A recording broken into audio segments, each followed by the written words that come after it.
love hosting wonderful parties at your home, but you're afraid to try because your space is so small? Today's episode is for you. I'm going to show you step by step how to host a wonderful party in your small home. Let's go. If you love to live an upscale lifestyle on a downsized budget, I'm Shannon and I am here for you at Skip to My Life.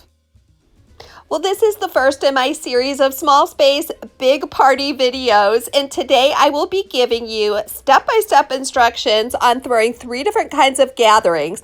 The first is a small birthday brunch. The first step to planning a really beautiful party of any size is to choose a color scheme or theme. And I'm using this large gift bag I purchased at Dollar Tree as my inspiration for this birthday brunch. And we're going to make some quick and very inexpensive placemats and napkin rings in this floral garden theme. You'll start by cutting that bag in half down the inside panels and make sure you choose a bag without an obvious vertical pattern for this placemat. And then next you'll just cut a piece of foam core from Dollar Tree to fit the size of the placemat and simply glue gun it to the back of that gift bag. Now since every gift bag makes 2 placemats, this is a very affordable project that will really make your party's theme stand out. But before you glue that foam core to the back of the bag, you'll want to glue a ribbon down the edges of the placemat. And the first one's going to cover the holes from that string handle. And then the second one is going to cover the seam where that bag was folded. So you can choose a ribbon that contrasts or blends in, whatever pleases you. Next, I simply took a paper towel roll, cut a section of it, and glued some of those remnants to make 2 napkin rings. My second hack for this birthday brunch tablescape will be transforming the Dollar Tree gold charger to something really special. Now, chargers at Dollar Tree are the lowest price I have found anywhere, and they come in several different styles. So I will link to the Dollar Tree chargers in my description box below, and we'll start by quickly removing the shiny gold finish from the charger with just a quick sanding. Next, I brought a bit more of my theme color scheme by spray painting the charger with Rust-Oleum 2X in green apple. And then finally, I'm lightly dry brushing that charger with white chalk paint and giving it a light spray of sealer to make it a bit sturdier. The second step in creating a party in a small space is to decide on seating. Now, this is a table that we eat at every morning, and I am using this and just really making it look magnificent for this birthday brunch. I could also pull it out, and this table could accommodate 4 people for the smaller get-together. All my tableware comes from Dollar Tree. The table runner is made from some craft paper that I rumpled up and put down the middle of the table. And as you can see, Dollar Tree has plates in so many different color themes. You really don't have to spend much to make your small space party look incredible.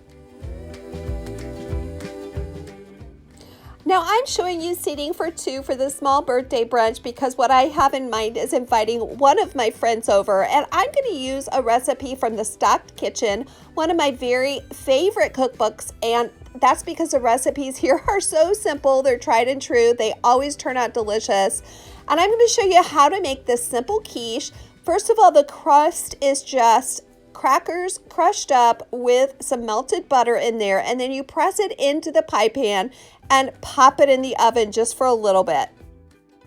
This is the first episode in my series of Small Space Big Party, and I am starting with a smaller party, and we are going to grow larger and larger. So if you're looking for tips and hacks for larger parties, keep watching. Our next tip for having a really beautiful party in a small space is to create a focal point. Now, it's easy for small spaces to become cluttered with decorations, and frankly, a lot of decorations take up precious space. So I have made this little vertical 3-tier tray, and I will link to the video where I show how to make that. It's going to become the focal point of my table, and that is really all the decoration I need. If you're new to Skip to My Life, a great big welcome. And those of you who have been watching for a while know that I do everything on a teeny tiny budget, and this tablescape is no exception. I just went around my house and started putting together real plants and faux plants, and the cute little gnomes you see, the little white gnomes, are from the Target dollar spot. I'll make sure to link to the book, The Stocked Kitchen, in my Amazon store. I rarely recommend cookbooks, but this is one that is just one of the staples in my kitchen. It makes life so much simpler for me because I know every single recipe is going to taste delicious. If you're having fun watching, don't forget to let me know by clicking that like button. Now we'll put some of those same principles to work for a little bit larger party of 2 to 3 couples. I chose this theme based on a Pinterest inspiration picture you see here. It's going to be a casino theme with red, black, and white. And I am simply pulling the same table out. We also have a leaf in this table, so it would seat 6 people as well. I'm going to show you 4. So this would be 2 couples. We could have easily 3 couples seated very comfortably around the table. Now, these decorations give a big bang, but they are so simple. I brought in some outdoor cushions from our patio. I used a piece of fabric I had in my stash and a vinyl table runner. And then I just took a deck of cards, and that was really the extent of most of my decor. I thought it would be fun to differentiate the cups by glue gunning a card to each cup, a different card to each cup as a marker for that person's cup. Now, the last step that we didn't really need to consider with that smaller first gathering was the flow of traffic. So when you have 4 or more people in a small space, you're really going to need to consider how people are naturally going to move around your space. And for that reason, I decided to create a focal point of this little snack bar over by my coffee bar. This setup will allow that whole table to be free for game playing, and then when people want to take a break, they can simply walk over and graze at the coffee bar without those items taking up a lot of space in our room.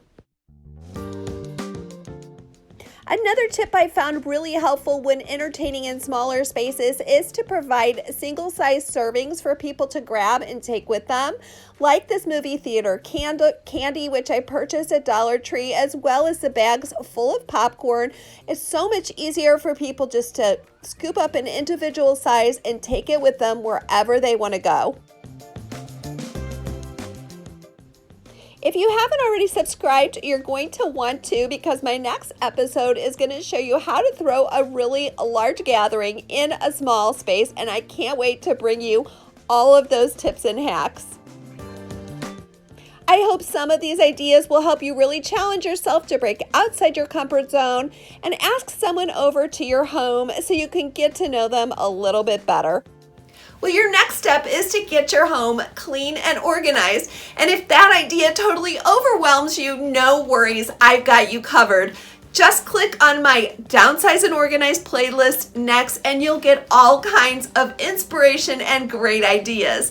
Hey, until we see each other next time, don't forget, today's not the end of your story, so just keep putting one foot in front of the other. And until we see each other next time, this is Shannon from Skip to My Life.